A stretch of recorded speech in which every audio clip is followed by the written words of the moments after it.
para você que acompanha o interesse público.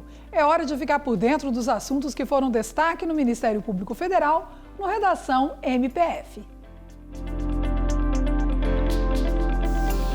O Ministério Público Federal participou de audiência pública promovida pela Comissão de Meio Ambiente e Desenvolvimento Sustentável da Câmara dos Deputados para discutir soluções capazes de conciliar a preservação do meio ambiente com a garantia dos direitos individuais dos proprietários rurais. O Procurador da República, Leandro Mitidieri, coordenador do Grupo de Trabalho Unidade de Conservação, vinculado à Câmara de Meio Ambiente e Patrimônio Cultural do Ministério Público Federal, esclareceu que a regularização fundiária e a busca por soluções que garantam a indenização dos proprietários afetados pela criação de unidades de conservação sempre foram um dos principais focos de preocupação do grupo de trabalho. O procurador criticou o projeto de lei que prevê extinção de unidades de conservação se não houver indenização dos proprietários em 5 anos.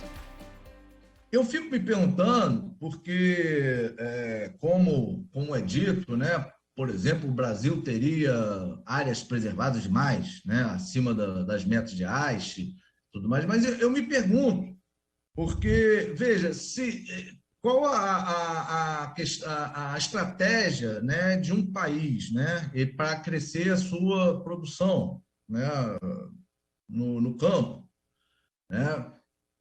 Seria rever essas áreas protegidas demais, né? Ou então, se a gente não deveria estar voltando a discutir a questão das terras improdutivas. Em Tocantins, a Justiça Federal condenou, a pedido do Ministério Público Federal, o presidente da seccional da Ordem dos Advogados do Estado e um advogado, por terem se utilizado de esquema fraudulento para conseguir acesso ao espólio de milionária que morreu sem deixar herdeiros. Os condenados usaram documentos falsos em que se apresentavam como procuradores do filho da falecida.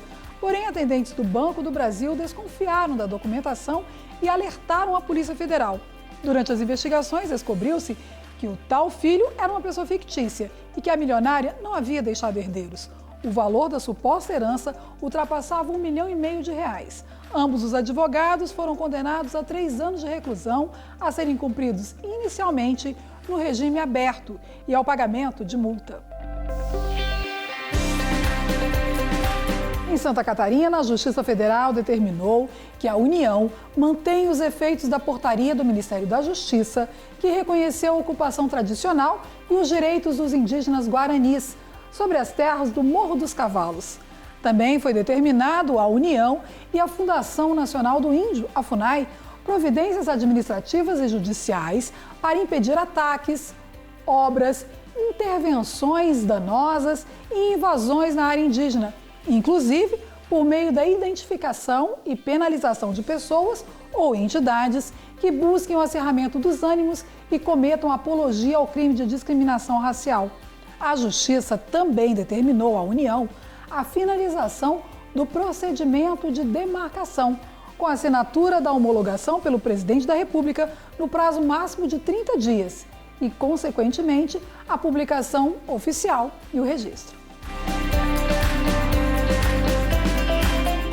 Em Sergipe, o Ministério Público Federal aderiu à campanha Velho Chico para Todos, promovida pelo Comitê de Bacia Hidrográfica do Rio São Francisco.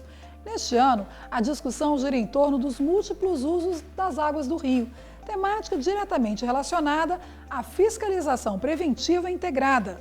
Os usos múltiplos abrangem abastecimento público, agricultura, indústria, geração de energia, navegação, pesca e aquicultura, turismo e recreação, entre outros. É o que explica a Procuradora da República, Lívia Tinoco. Sobretudo, tomar medidas para a conservação dos recursos hídricos e para a manutenção das populações tradicionais que o habitam. São índios, quilombolas, ribeirinhos, pescadores, marisqueiras e muitos outros tipos de populações tradicionais que ao longo dos anos fazem uso desse rio e significativamente têm ajudado a preservá-lo.